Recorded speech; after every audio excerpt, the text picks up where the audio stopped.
जय हिंद प्यारे बच्चों। जीत कामयाबी के इस प्लेटफॉर्म पे मैं आप लोगों का एक बार फिर स्वागत करता हूं।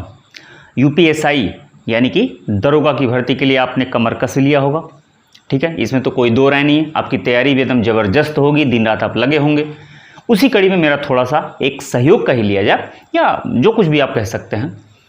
हिंदी आज भी रोज की तरह से 20 प्रश्न होंगे, और 20 प्रश्न कहने के लिए 20 प्रश्न होते हैं, लेकिन एक बहाना है। बहाना क्या है कि इसी से जुड़े हुए ढेर सारे व्याख्या के रूप में कहिए, चाहे इससे जुड़े हुए जितने भी इधर उधर के प्रश्न बन सकते हैं, तो वो उसका सारा चर्चा डिस्कस हम लोग यहाँ कर देते हैं। वो बहाना हो गया 20 प्रश्न, ठीक है। तो आज भी पेन पेपर लेके बैठ जाइएगा, और एक बात याद रखिएगा, ऐसा मौका शायद आपकी ज़िंदगी में तो नहीं आएगा। भाई आपकी ज़िंदगी का मतलब आप जान ही रहे हैं कि ये मौका गया तो फिर वो 5 साल बाद आएगा कि 7 साल बाद आएगा कि 10 साल बाद आएगा, ये आपको भी नहीं पता, ठीक है। तो इसलिए मैं कह रहा हूँ कि आपकी ज़िंदगी में तो ऐसा मौका फिर दोबारा नहीं मिलेगा। कांधे पर सितारे सजाइए और खाकी अपने जिस्म पर धारण कीजिए, फिर क्या वल्ले वल्ले, ठीक है। तो आइए देखा जाए हिंदी में बड़े ही शानदार आज प्रश्न आए हुए हैं। कोशिश ये कीजिएगा कि मेरे बताने से पहले कमेंट करके आंसर देते रहिएगा, उससे ये पता चलेगा कि आपका कॉन्फिडेंस लेवल कहाँ तक हाई हो चुका है, ठीक है। चलिए पहला प्रश्न, कौन सा क्रम सही है? कौन सा क्रम सही है? छायावाद युग, भारतेंदु युग, द्विवेदी युग, प्रगतिवादी युग। क्या ये क्रम सही है? ठीक। या दूसरा ऑप्शन दिया है भारतेंदु युग, छायावाद युग, द्विवेदी युग, प्रगतिवादी युग। या तीसरा द्विवेदी युग, छायावादी युग, प्रगतिवादी युग, प्रयोगवादी युग। चौथा दिया है द्विवेदी, भारतेंदु, छायावाद या प्रगतिवादी युग, ठीक है। ये 4 ऑप्शन दिया हुआ है, आप बताएं कि इसमें सही क्या है, कौन सा क्रम सही है। अगर मैं बताने की कोशिश करूं तो देखिए होता यह है कि सबसे पहले जो आता है वो है जिसे हम लोग आदिकाल कहते हैं। क्या कहते हैं? आदिकाल कहते हैं, ठीक। आदिकाल या वीरगाथा काल कहते हैं। आदिकाल या वीरगाथा काल कहते हैं। आदिकाल के बाद से क्या आता है? आदिकाल के बाद से आता है भक्तिकाल। आदिकाल के बाद से भक्तिकाल आता है, ठीक है। आदिकाल के बाद से भक्तिकाल आता है, और भक्तिकाल के बाद से रीतिकाल, ठीक है, रीतिकाल, ठीक। उसके बाद से आता है भारतेंदु युग। उसके बाद से भारतेंदु युग आता है, और भारतेंदु युग के बाद से आता है द्विवेदी युग। और द्विवेदी युग के बाद से जो आएगा वो छायावाद, ठीक है, छायावाद। और छायावाद के बाद से प्रगतिवाद, ठीक है, प्रगतिवाद के बाद प्रयोगवाद, ठीक है। और प्रयोगवाद के बाद से एक और आता है नई कविता का दौर आता है। ये देखिएगा, ये हिंदी साहित्य के विकास का ये सब क्रम है, ठीक है। हिंदी साहित्य के विकास का क्रम है। आदिकाल यानी जिसे वीरगाथा काल भी कहा जाता है, उसके बाद से भक्तिकाल, फिर रीतिकाल, फिर भारतेंदु युग, फिर द्विवेदी युग, फिर छायावाद, फिर प्रगतिवाद, फिर प्रयोगवाद, फिर नई कविता का दौर है। ये क्रम है। अब इसके हिसाब से जरा देखा जाए कि कौन सा इसमें सही है। छायावाद के बाद भारतेंदु, ये कट गया, ये सही नहीं है, ये हो गया गलत। फिर भारतेंदु के बाद से छायावाद, छायावाद के बाद से द्विवेदी, छायावाद के बाद से द्विवेदी नहीं, छायावाद के पहले द्विवेदी युग आता है, यानी कि ये भी हो गया गलत। फिर देखा द्विवेदी युग, द्विवेदी के बाद से छायावाद के बाद से प्रगति के बाद से प्रयोग, ये सही था। ये सी ऑप्शन हमारा सही है। चौथा भी देख लीजिए, देखिए क्या होता है, द्विवेदी के बाद भारतेंदु, ना गलत, ये गलत था। इस हिसाब से सी ऑप्शन हमारा सही होगा, और ये क्रम याद कर लीजिएगा, नोट कर लीजिएगा, ठीक है। चलिए अगले प्रश्न पे चलते हैं। अगला प्रश्न क्या कहता है? अगला प्रश्न कहता है, रहीमन असुआ नयन ढरी जिय दुख प्रकट करे, जाहि निकारो गेहते कसन भेद कही दे। रहीम का एक श्लोक है, लिखा है रहीमन असुआ नयन ढरी जिय दुख प्रकट करे जाहि निकारो गेहते कसन भेद कह दे। आपको बताना है कि इसमें से कौन सा अलंकार है। ये रहीम की रचना है, ठीक है। इसमें उपमा अलंकार है कि मानवीकरण है कि विशेषोक्ति अलंकार है कि दृष्टांत अलंकार है। अब जरा इन अलंकारों पे एक एक नजर दौड़ा लीजिए। उपमा अलंकार, आप जानते हो उपमा अलंकार किसे कहा जाता है? जब भी किसी की तुलना किसी से की जाए, यानी कि उपमेय की तुलना उपमान से की जाए तो वहां उपमा अलंकार होता है। तो आप देख रहे हैं यहां पे किसी की तुलना किसी से की गई है ना, किसी से तुलना नहीं की गई है। अच्छा, एक बढ़िया शब्द क्या होता है, इसमें वाचक शब्द आपको देखने को मिलेंगे, सासम समान सहित। ये जब होता है ये इसमें वाचक शब्द होगा। तो खैर इसमें तो कुछ है नहीं। मानवीकरण का क्या होता है कि किसी भी जड़ वस्तु की तुलना जो है ना, जड़ वस्तु की तुलना किसी मानव की क्रियाओं से कर दिया जाए। जैसे कहा जाता है ना, फूल हंस रहे हैं, कलियां मुस्कुरा रही है, पृथ्वी चल रही है। तो किसी जड़ वस्तु का संबंध जो है मानव की क्रियाओं से कर दिया जाए, या जड़ वस्तु मानव की क्रियाओं का आरोपित कर दिया जाए, तो वहां पे होता है मानवीकरण अलंकार। इसमें ऐसा कुछ भी नहीं कहा गया है। विशेषोक्ति याद रखिएगा, विशेषोक्ति किसे कहते हैं? विशेषोक्ति का मतलब होता है, ये विभावना का उल्टा होता है। यानी कि विभावना में कहा जाता है कि कारण नहीं है फिर भी काम होना बताया जाता है। जैसे आनन रहित सकल रस भोगी, आनंद यानी सर नहीं है लेकिन रस का पान करता है, रस का भोग करता है, यानी कारण नहीं है। भाई खाना खाने के लिए क्या चाहिए? तो मुख चाहिए। तो जब मुख ही नहीं है फिर भी खाना खा रहा है वो, तो ये होता है विभावना, ठीक। लेकिन इसी का उल्टा अगर कर दिया जाए, उल्टा का मतलब क्या है? कारण भरपूर है लेकिन फिर भी काम नहीं हो रहा है, ठीक है। कारण भरपूर है, 4 समंदर भरे हुए हैं, मैं प्यासी की प्यासी हूं। भाई प्यास बुझाने के लिए क्या चाहिए? पानी चाहिए, लेकिन 4 समंदर भरे हुए हैं, मैं प्यासी की प्यासी हूं। कारण भरपूर है, काम नहीं हो रहा है। मेरे नैना सावन भादो, फिर भी मेरा मन प्यासा। मेरे नैना सावन भादो यानी सावन भादो की जैसी पूरी की पूरी बरसात मेरे ही पास है, लेकिन फिर भी मेरा मन प्यासा। तो ये होता है विशेषोक्ति अलंकार। इसमें ऐसा कुछ भी नहीं है। यानी कुल मिला के दृष्टांत, दृष्टांत का मतलब होता है कि पहली लाइन कोई बात कहेगी, दूसरी वाली लाइन उसी का दृष्टांत प्रस्तुत करेगी, यानी कि उसी का उस एग्जाम्पल देकर के प्रस्तुत किया जाता है, एक उदाहरण देकर के प्रस्तुत किया जाता है दूसरी लाइन में। तो जो दूसरी लाइन होती है ये पहली लाइन का दृष्टांत है, ठीक है। तो रहीमन असुआ नयन ढरी, रहीम कहते हैं कि अगर आंख से आंसू गिर गया तो जिय दुख प्रकट करे। तो जिय यानी कि अंदर के हृदय का, जियरा का दुख जो है वो प्रकट कर देगा, सामने वाला समझ जाएगा कि आपके दिल में कोई ना कोई तकलीफ है। तो रहीमन असुआ नयन ढरी जिय दुख प्रकट करे।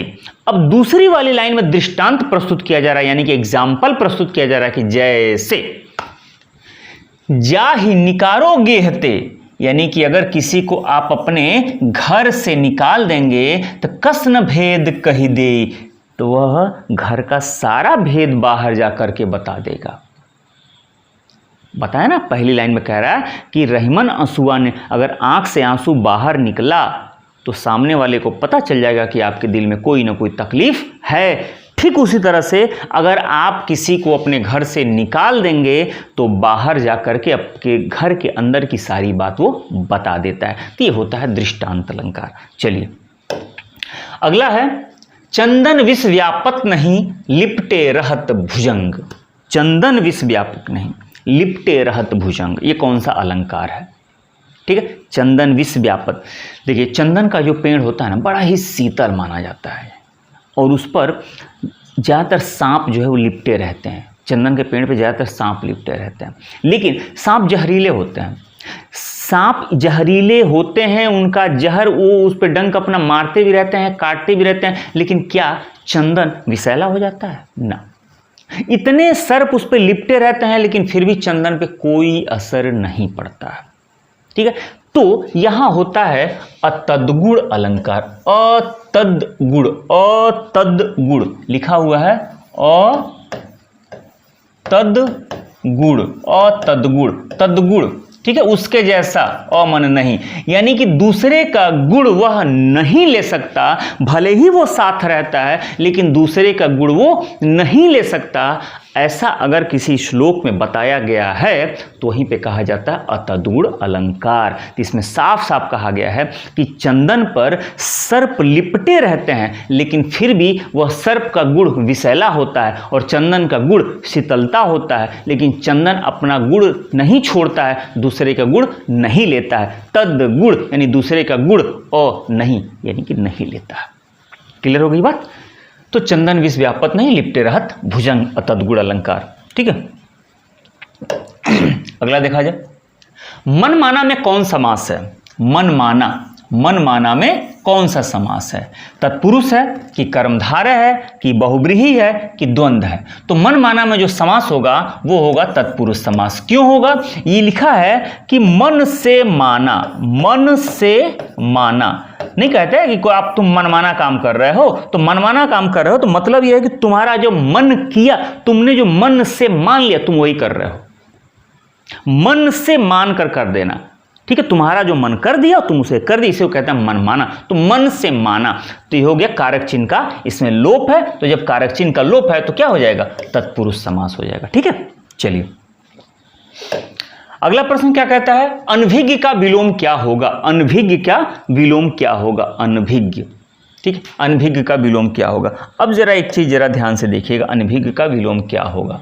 आइए अनभिज्ञ का जरा विलोम देखा जाए। कुछ शब्द मैं आप लोगों को जरा बता दूं। एक शब्द है विज्ञ। ज्ञ का मतलब होता है जानना, ज्ञ का मतलब जानना, और वि माने विशेष। जब आपके पास विशेष ज्ञान हो तो आपको कहा जाता है विज्ञ, यानी कि मोटा मोटी कह सकते हैं कि आप जानकार हैं। ठीक, एक और शब्द बनता है प्रज्ञ। प्रज्ञ, प्र का मतलब होता है प्रमुख, ज्ञ का मतलब ज्ञान, यानी कि आपके पास कोई प्रमुख ज्ञान है तो आपको कहा जाता है प्रज्ञ। यानी कि इसका भी मतलब हम कह सकते हैं ना कि आपके पास नॉलेज है। तो विज्ञ और प्रज्ञ एक शब्द हो गया। अब एक शब्द है अज्ञ। अज्ञ, ज्ञ का मतलब ज्ञान और अ का मतलब हम जानते हैं ना, अ का मतलब नहीं के रूप में प्रयोग किया जाता है। तो अज्ञ यानी कि आपके पास ज्ञान नहीं है। तो अब देखिएगा विज्ञ और प्रज्ञ दोनों का विलोम होगा अज्ञ। बात समझ में आ गई? ये दोनों एक साथ। अब एक और चीज देखिएगा, एक शब्द है अभिज्ञ।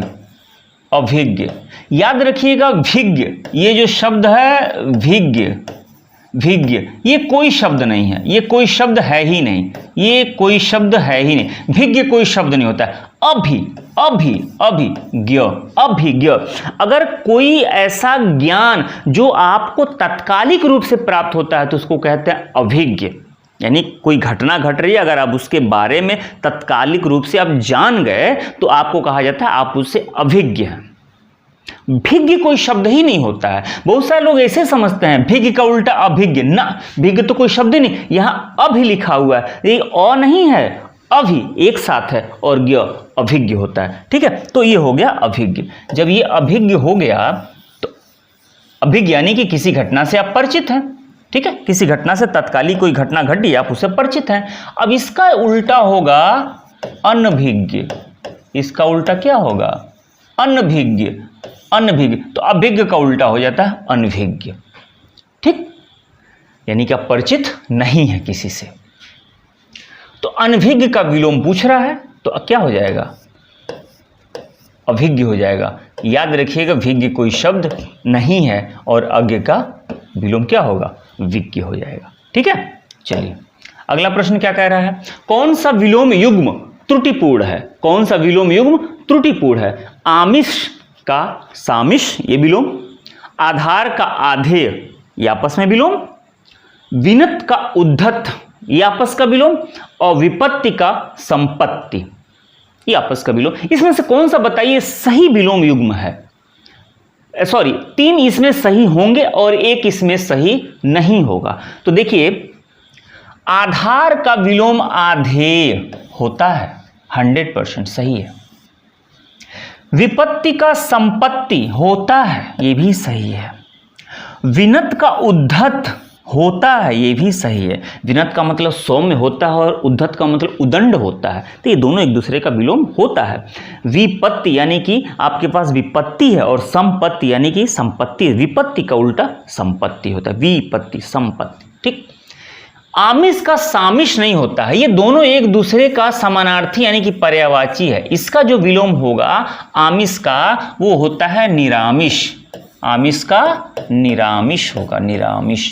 आमिष का विलोम क्या होगा? निरामिष होगा। इन दोनों का विलोम निरामिष होगा। आमिष स आमिष, इसमें सिर्फ आमिष में स लग गया है यानी कि साथ, दोनों बात वही हुई, आमिष और सामिष एक ही चीज है, तो इन दोनों का विलोम निरामिष होगा। तो इस हिसाब अगर कहा जाए, इस हिसाब से बात किया जाए कि कौन सा आंसर आपका सही हो गया, तो ये आंसर आपका सही हो गया, ये आपका सही हो गया, ठीक है। चलिए अगला प्रश्न क्या कह रहा है, निम्न में से कौन सा लहर की पर्यायवाची है? निम्न में से कौन लहर की पर्यायवाची है? अब लहर की पर्यायवाची जरा देखिएगा, निकुंज, विच, क्रमेलक और कांतार। तो निकुंज जो है ना, निकुंज जो है वह बाग को कहा जाता है, बाग को कहा जाता है, निकुंज जो है वह बाग को कहा जाता है। तो जब बाग को कहा जाता है तो जाहिर सी बात है लहर का पूछ रहा है, तो होगा नहीं।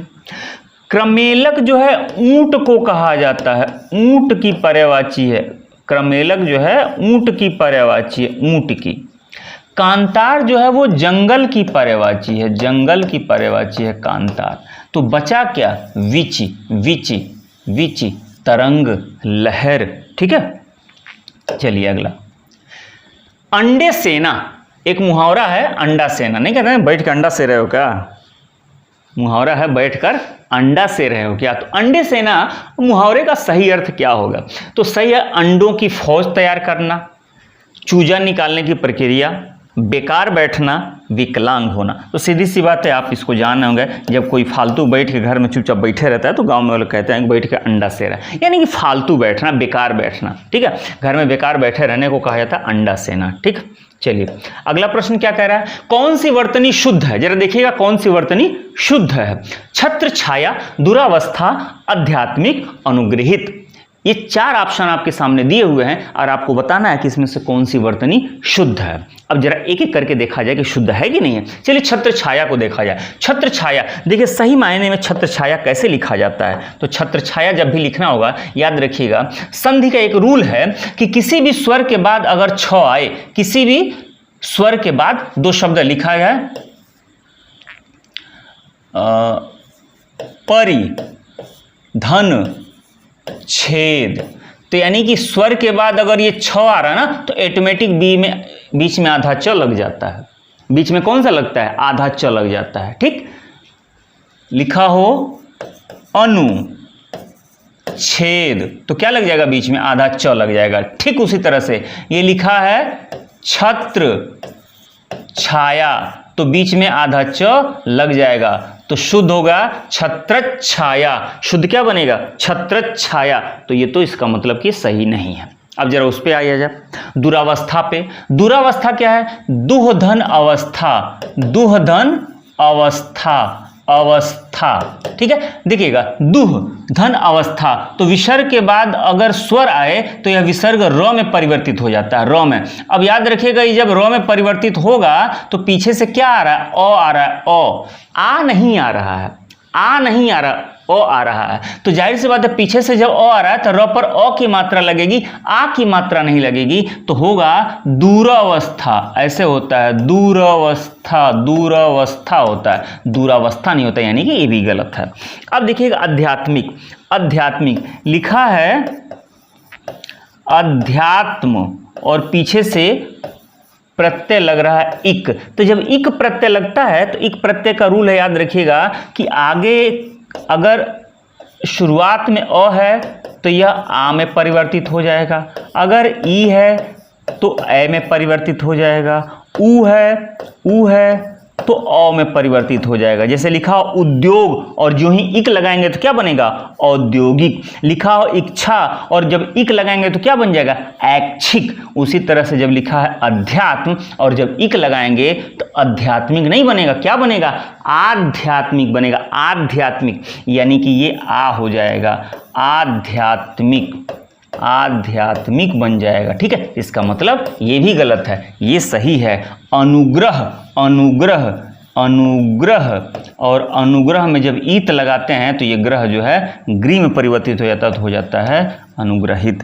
तो ये जो है हमारा बिल्कुल सही था, ये जो हमारा है ये बिल्कुल सही था। बात समझ में आ गई ना? चलिए अगला प्रश्न क्या कहता है जरा देखा जाए तो। उत्तर प्रदेश में सबसे कम और सबसे ज्यादा लोगों द्वारा बोली जाने वाली बोली कौन सी है? उत्तर प्रदेश में बोलियां हैं, आपको पता है, कन्नौजी है, ब्रज है, भोजपुरी है, अवधी है, बघेली है, छत्तीस, ये ढेर सारे बोलियां बोली जाती हैं उत्तर प्रदेश में। अब ये पूछा जा रहा है कि उत्तर प्रदेश में जितनी भी बोलियां बोली जाती हैं उसमें से सबसे ज्यादा संख्या में कौन सी बोली लोग बोलते हैं और सबसे कम मात्रा में कौन सी बोली लोग बोलते हैं, तो वही बताना है आपको क्रमशः। सबसे कम बताना है, ठीक है, ये युग्म दिया हुआ है, तो सबसे कम और सबसे ज्यादा, तो सबसे कम और सबसे ज्यादा, तो बघेली, अवधी, अवधी भोजपुरी, ब्रज भोजपुरी या कन्नौजी अवधी। तो सीधे सीधे मैं बता दूं ये ए ऑप्शन आपका सही है। सबसे कम मात्रा में उत्तर प्रदेश में बघेली बोली जाती है और सबसे ज्यादा मात्रा में उत्तर प्रदेश में अवधी बोली जाती है। अवधी का क्षेत्र बहुत बड़ा है, अवधी का क्षेत्र बहुत बड़ा है। पूर्वांचल का अगर ये कुछ ऐसे बिहार के बॉर्डर वाले जिले यानी कि महाराजगंज, कुशीनगर, गोरखपुर, देवरिया, मऊ, इस तरह के बॉर्डर के लाइन करते करते सोनभद्र, ये सिर्फ अगर इन जिलों को छोड़ दिया जाए तो यहां से लेकर के यानी कि बस्ती, सिद्धार्थनगर, इलाहाबाद, वाराणसी से ले दे के पूरा का पूरा आप चले जाइएगा कानपुर, उन्नाव तक, बीच का ये पूरा का पूरा बड़ा एरिया आपका अवधी का कवर करता है। ये बघेली बहुत कम बोली जाती है। ठीक है, ये जो छत्तीसगढ़ के ऊपर जो थोड़ा सा एरिया पड़ता है वो बघेली बोली जाती है। बघेलखंड बहुत थोड़े 2-4 मुश्किल से जिले हैं। ठीक है, चलिए जो प्रमाण द्वारा सिद्ध हो सके उसके लिए एक शब्द क्या होगा? परिमेय, प्रमाणित, परिमित, प्रमेय क्या होगा इसका सही? तो देखिए जरा इस पर एक नज़र दौड़ाया जाए कि जिससे आप एग्जाम में एकदम परफेक्ट क्लियर हो। एक नज़र जरा दौड़ा लिया जाए। अब देखिए, जब भी कहेगा प्रमाण,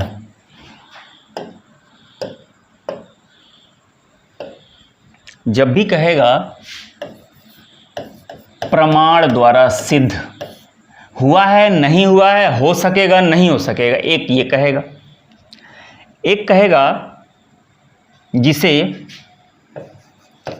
मापा जा सके, नहीं जा सके, जा सका है, नहीं जा सकेगा, ऐसा कुछ भी कहेगा।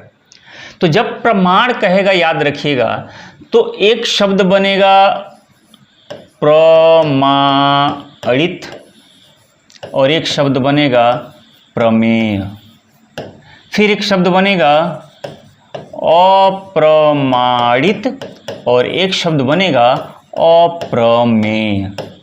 ठीक है, यहां पर देखिएगा ये क्या होगा? परिमित और परिमेय, परिमित और परिमेय, फिर ये बन जाएगा अपरिमित, अपरिमित और अपरिमेय। अब ध्यान से जरा देखिएगा ये होता क्या है। जब भी कहेगा कि प्रमाण द्वारा सिद्ध, प्रमाण द्वारा सिद्ध, अब अगर कहे कि भूतकाल की बात और भविष्यकाल यानी कि हो चुका है यानी को बीते हुए कल की बात कर रहा, प्रमाण द्वारा सिद्ध हो चुका है, तो जब हो चुका है तो पीछे तो लगेगा यानी कि प्रमाणित, नहीं हो चुका है तो अप्रमाणित, यानी कि दोनों भूतकाल वाला है, पीछे जो तो लगा हुआ है ना, बस इतना समझिए कि भूतकाल यानी हो चुका है की बात कर रहा है। प्रमाण द्वारा सिद्ध हो चुका तो प्रमाणित, नहीं हो चुका तो अप्रमाणित। अब आइए भविष्य की बात।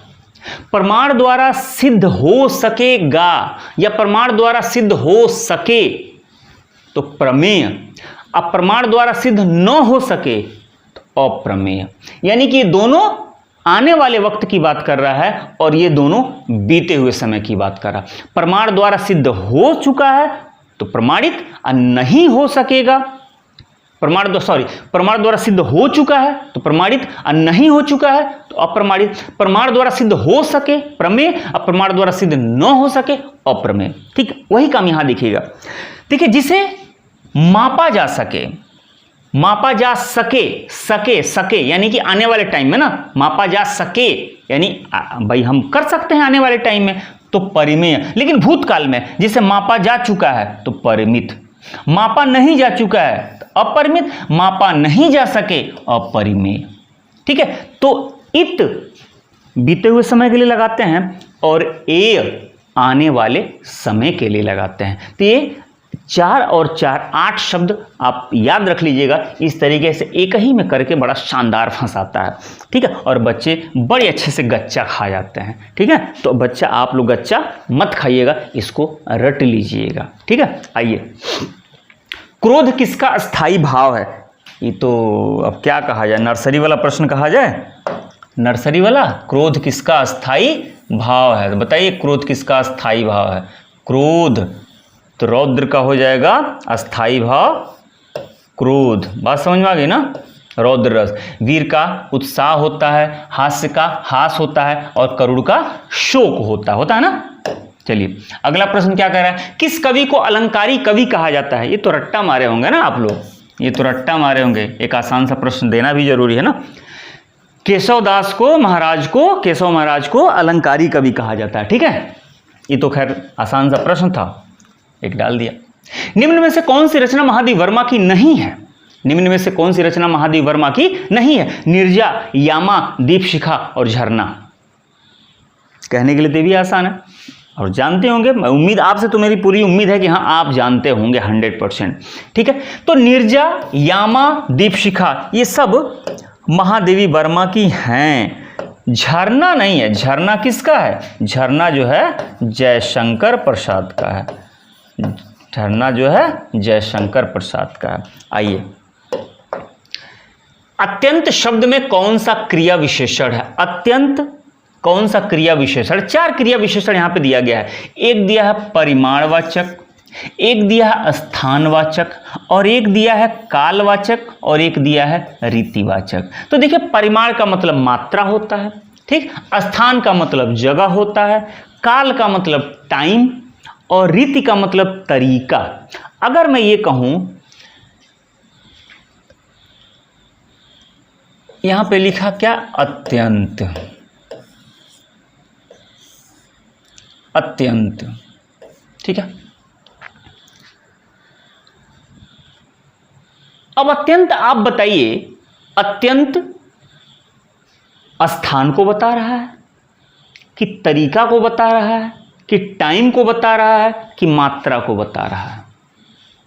अत्यंत, ये कोई सामान आपको मिल जाता है, उसे अत्यंत मिल गया है, तो अत्यंत जो है वह परिमाण को, मात्रा को बता रहा है। ठीक है, थोड़ा, ज़्यादा, अत्यंत, बहुत ज़्यादा, ये सब है मात्रा को बता रहा है। ये किसी स्थान को नहीं बता रहा, ये किसी टाइम को नहीं बता रहा है, ये धीरे, बढ़िया, खराब, ये तरीका को नहीं बता रहा। ये किसको बता रहा है? ये मात्रा को बता रहा है। तो जब ये मात्रा को बता रहा है तो क्या हो जाएगा? ये हो जाएगा परिमाणवाचक। ये कौन सा क्रिया विशेषण हो जाएगा? यह परिमाणवाचक क्रिया विशेषण हो जाएगा। ठीक है, अगला शब्द जो है, अगला प्रश्न जो है, किस में, ये है किसमें। ठीक है, किसमें। ठीक है, किसमें सर्वनाम का प्रयोग नहीं किया गया है? बढ़िया प्रश्न है ये, बहुत बढ़िया प्रश्न है ये, आप बताइएगा। किसमें सर्वनाम का प्रयोग नहीं किया गया है? घर में कोई सो रहा है, यह घर पुराना हो चुका है, यहां आना मना है, मैं माफ नहीं करूंगा। ये 4 वाक्य दिया गया है और इस चारों वाक्य में आपको बताना है कि किस वाक्य में सर्वनाम का प्रयोग नहीं किया गया है। तो घर में कोई आया है, घर में कोई आया है, ये जब कोई लगा है ना यहां पर कोई, ठीक, यह घर पुराना हो चुका है, यहां पर यह लगा है, यहां आना मना है, देखिए यहां पर यहां लगा है, और मैं माफ नहीं करूंगा, इस यहां पर मैं है। अब इसमें बताना है कि किसमें सर्वनाम का प्रयोग नहीं हुआ है।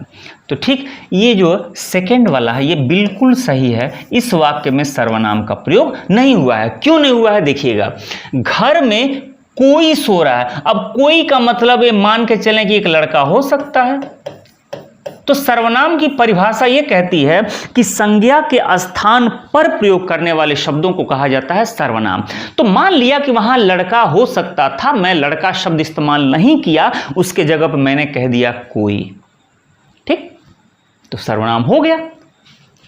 यहां आना मना है, यहां जो यहां है ये हो सकता है कोई घर हो, स्थान हो, शहर हो, सड़क हो, कुछ भी हो, तो कोई ना कोई संज्ञा होगा। ऑफिस हो सकता है, बिल्डिंग हो सकता है। अब उस न बिल्डिंग, न ऑफिस, न शहर, न रोड, मैं कुछ नहीं कह रहा हूं, मैं कह रहा हूं यहां आना मना है। यहां मैं किसी स्थान के जगह पर प्रयोग करके बता रहा हूं ना, ठीक है। तो ये भी क्या हो गया, ये भी सर्वनाम हो गया। मैं माफ नहीं करूंगा, मैं, मेरा कोई नाम था लेकिन मैंने अपना नाम नहीं प्रयोग किया, मैं कहा मैं, अपने नाम के स्थान पे मैंने कहा मैं, ते भी हो गया, ये सर्वनाम हो गया। लेकिन अब ये देखिए, यह घर, घर, यह घर, यह किसको कहा जा रहा है, घर को ही कहा जा रहा है, यह घर को ही कहा जा रहा है। यह घर, घर पुराना हो गया ना, तो यह किसको कहा गया, घर को कहा गया। तो एक बात बताइए, सर्वनाम तभी तो होगा ना कि जब संज्ञा के स्थान पर, यानी संज्ञा हटाइए और वो शब्द का प्रयोग कीजिए। तो यहां मैंने संज्ञा तो हटाया ही नहीं, तो जब संज्ञा हटाया ही नहीं तो फिर सर्वनाम किस बात का, यहां सर्वनाम नहीं होगा। सर्वनाम तभी होगा जब संज्ञा शब्द हटाइए। देखिए यहां से संज्ञा मैंने हटा दिया था, घर में लड़का सो रहा था, लड़की सो रहा था, कोई बूढ़ा, कोई आदमी सो रहा था, मैंने किसी का नाम नहीं लिया, उसके उन सबको हटा करके मैंने कहा कोई। यहां कोई जगह थी, बिल्डिंग थी, मकान, घर, कुछ था, मैंने किसी का नाम, सबको हटा दिया, उसके जगह मैंने प्रयोग किया यहां। मेरा भी कोई नाम था, मैंने अपना नाम बिल्कुल हटा दिया, वहां प्रयोग किया गया मैं। लेकिन यहां देखिए, घर हटाया ही नहीं गया और यहीं प्रयोग कर दिया यह। तो यह घर पुराना है, तो इसीलिए यह सर्वनाम नहीं है। ये क्या है, कमेंट करके आप बताइए कि यह क्या है। चलिए अगला प्रश्न, कौन सा भाववाचक संज्ञा नहीं है, लड़ाई, चतुराई, मिठाई, चढ़ाई, ठीक है। तो यह लड़ाई भाववाचक संज्ञा है, चतुराई भाववाचक संज्ञा है, चढ़ाई भाववाचक संज्ञा है, मिठाई नहीं है, मिठाई नहीं है, ये जातिवाचक संज्ञा है, मिठाई नहीं है। मिठाई तो एक वस्तु हो गया ना, मिठाई एक वस्तु खाने वाला, ठीक है, तो ये जातिवाचक संज्ञा हो गई, ये भाववाचक संज्ञा नहीं है। फिर अन्याय का संधि विच्छेद क्या होगा, बहुत बढ़िया प्रश्न है, बहुत शानदार, मेरे हिसाब से तो बहुत ही शानदार शब्द। अन्याय, अन्याय का संधि विच्छेद क्या होगा। अन्याय, अनुधन आय, अन्य धन आय, अधन न्याय, इसमें से कोई नहीं। मैं गारंटी के साथ कह रहा हूं कि अगर आप ये क्लास मिस करेंगे तो आप या तो अधन न्याय कर देंगे या अनुधन आय कर देंगे, और जो सब गलत होगा। इसका सही उत्तर होगा इनमें से कोई नहीं, इनमें से कोई नहीं, इसमें से कोई नहीं है। अनुधन आय भी नहीं होगा, अन्य धन आय भी नहीं होगा, अधन न्याय भी नहीं होगा, तीनों में से कुछ नहीं होगा। अब इसका सही संधि विच्छेद देखिएगा क्या होता है, सही संधि विच्छेद क्या होगा, इसका सही होगा अ, ठीक है।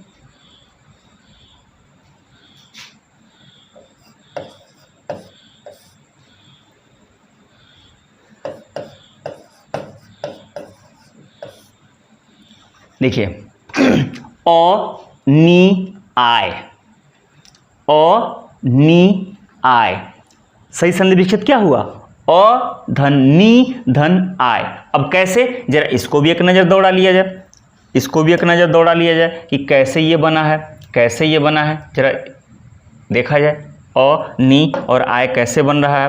अब अ नी आय कैसे बन रहा है, अगर हम आगे का अ हटा दें, फिलहाल हम नी की बात करें, नी धन आय, ठीक है, नी धन आय, तो कहा जाता है कि ई के बाद भिन्न स्वर आए तो ई य में परिवर्तित हो जाता है। तो यह न में से निकला क्या, छोटी ई, छोटी निकला, और पीछे से आ रहा है आय, ठीक है, पीछे से आ रहा आ य, तो ई य में और पीछे से आ की मात्रा, ठीक है, तो ये देखिए आधा न, तो ये बन गया न्याय।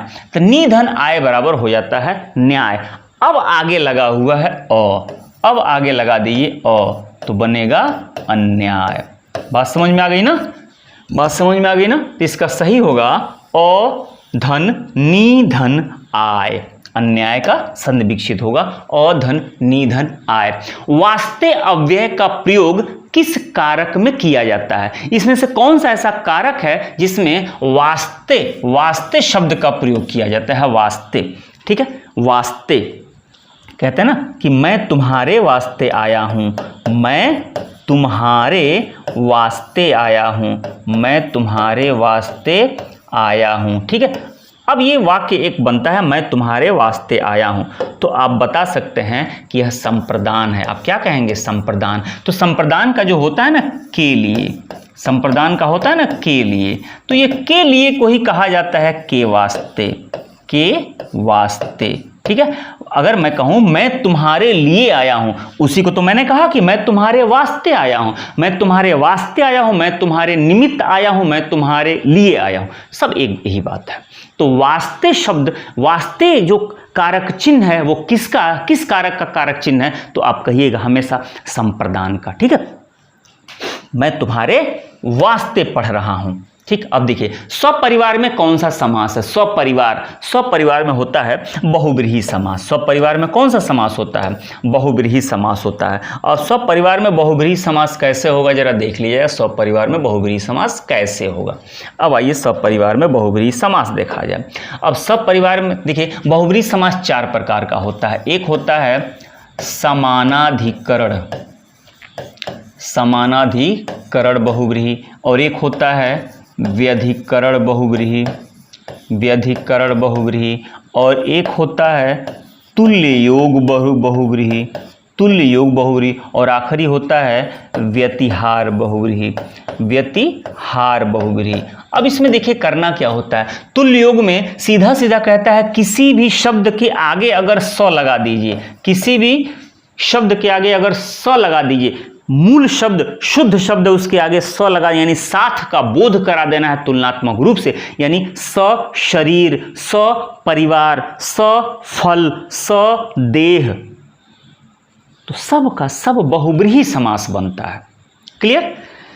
व्यतिहार में घात प्रतिघात का बोध होता है, यानी कि धक्का धुक्की, मुक्का मुक्की, लाता लाती, बाता बाती, कहा सुनी, ये सब घात प्रतिघात का बोध जब होता है तो उसे व्यतिहार बहुव्रीहि कहा जाता है, ठीक है। समानाधिकरण और व्यधिकरण यानी कि समान रूप से विभक्ति का जब प्रयोग किया, यानी कि कोई समान रूप से टूटे, यानी कि 10 है मुख जिसका, 2 है दांत जिसका, 3 है नेत्र जिसका, यानी समान रूप से जो टूटे उसे कहते हैं समानाधिकरण बहुव्रीहि। और अलग अलग अधिकरण के रूप में टूटे, अलग अलग कारक चिन्हों के रूप में टूटे, उसे कहते हैं व्यधिकरण। जैसे कि अगर मैं कहूं कि चंद्रशेखर, तो चांद है शिखर पर, यानी कि इसमें कारक चिन्ह निकलेगा, ठीक। अगर मैं कहूं कि चक्रधर, तो चक्र को धारण किया है जिसने, चक्र को, अब इसमें से को निकलेगा कारक चिन्ह। तो अलग अलग कारक के रूप में टूटे, विअधिकरण यानी अलग अलग कारक के रूप में टूटे तो उसे विअधिकरण कहते हैं, और समान विभक्ति के रूप में टूटे तो समानाधिकरण कहते हैं। खैर बात छिड़ी थी स्वपरिवार थे, याद रखिएगा बहुत सारी किताबें और बहुत सारे गुरुजी लोग सपरिवार अव्ययी भाव समास पढ़ा देते हैं, जो कि याद रखिएगा पूरी तरह गलत है। सपरिवार क्या होगा? सपरिवार हमेशा होगा तो बहुव्रीहि समास होगा, ठीक है। तो ये 20 प्रश्न हमारे, और उम्मीद करता हूं कि आपके लिए बड़े ही जबरदस्त थे। मैं अपने तरफ से ढूंढ के लाया हूं और तैयारी करनी है, एक पद हासिल करना है, कंधे पे सितारे सजाना है और खाकी को धारण करना है। तो इन सारे प्रश्नों का खूब शानदार सा नोट्स बनाते चलिएगा, ठीक है। प्रैक्टिस हो ही रही है और साथ साथ पूरी की पूरी व्याख्या मैं आपको बताते चल रहा हूं। तो ठीक, ये मौका हाथ से जाने मत दीजिएगा, क्योंकि जिद कामयाबी की है।